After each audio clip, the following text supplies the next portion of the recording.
Hi మిత్రులారా, welcome back to human rights advocacy advisory. ఈరోజు కోర్టులో జరిగిన ఒక చిన్న డిస్కషన్ నేను మీతో డైరెక్ట్గా షేర్ చేసుకోవడానికి వచ్చాను. ఒక్కొక్కసారి లాయర్స్కి అడ్వకేట్కి ఉన్న డిఫరెన్స్ తెలియక చాలామంది కన్ఫ్యూజ్ అయిపోతూ ఉంటారు. ఇక్కడ నేను చట్టం ప్రకారము, సెక్షన్స్ ప్రకారము, లేదంటే అడ్వకేసీ యాక్ట్ ప్రకారము నేను మాట్లాడట్లేదు. The character of the advocate, the character of the lawyer. ఈ యొక్క డిఫరెన్సియేషన్లో ఒక ముఖ్యమైన పాయింట్ ఏంటంటే, కోర్టులో ఎన్ని వర్కులు చేసినా ప్రతి లాయరు చేస్తారు, కానీ అడ్వకేట్ అనేవాడు మాత్రమే జడ్జి ముందు నిలబడి నా క్లయింట్కి జరిగిన అన్యాయం ఇది అని చెప్పి చాలా ధైర్యంగా అంటే ఆ యొక్క క్లయింట్ని ఇతను రిప్రజెంట్ చేస్తున్నాడు. ఇది అడ్వకేట్లో మనం చూసుకోవాల్సినటువంటి ఫస్ట్ పాయింట్. ఇక్కడ ఎలా ఉంటుందంటే, కేసు మనం టేకప్ చేసినంత మాత్రాన మనం అడ్వకేట్ను అయిపోం, అలానే కేసు కంప్లీట్ చేసినంత మాత్రాన మనం అడ్వకేట్ అయిపోం.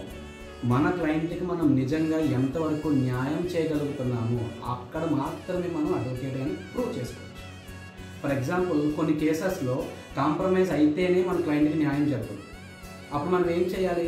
మన క్లయింట్కి అర్థమయ్యేలా చెప్పి, ఒకవేళ వాళ్ళకి అర్థం కాకపోతే అందులో వస్తున్నటువంటి ప్రాబ్లమ్స్ను కూడా మనం కూర్చుని వాళ్ళకి ఇలా చేయకపోతే ఇది ప్రాబ్లం అవుతుంది అని చెప్పి మనం వాళ్ళకి అర్థమయ్యేలా చెప్పి వాళ్ళకి రావాల్సిన కాంపన్సేషన్ మనం రాజీ పద్ధతి ద్వారా కూడా ఇప్పించాలి. ఇంకొన్ని కేసెస్ ఉంటాయి, మనం ఖచ్చితంగా ఓడిపోవాలి. మనం ఓడిపోయినప్పుడే మన క్లయింట్కి న్యాయం జరుగుతుంది. అది ఎలా అంటారేమో, రీసెంట్గా ఒక యాక్సిడెంట్ కేసులో నేను చూశాను. అందులో ఒక పాయింట్ చెప్తారు, ఆ రోజు నేను హ్యాపీగా ఉంటే మన క్లయింట్ వైపు నుంచి మనం ఖచ్చితంగా సాక్ష్యాధారాలు పెడతాము, మనమే కేసు గెలుస్తాం. దాని వలన వాళ్ళకు వచ్చేటటువంటి ఇన్సూరెన్స్ అటు సైడ్ నుంచి రాదు. ఎందుకంటే అసలు ఆ వెహికల్కి ఇన్సూరెన్స్ లేదు, వాళ్ళు ఏ కాంపన్సేషన్ ఇవ్వరు.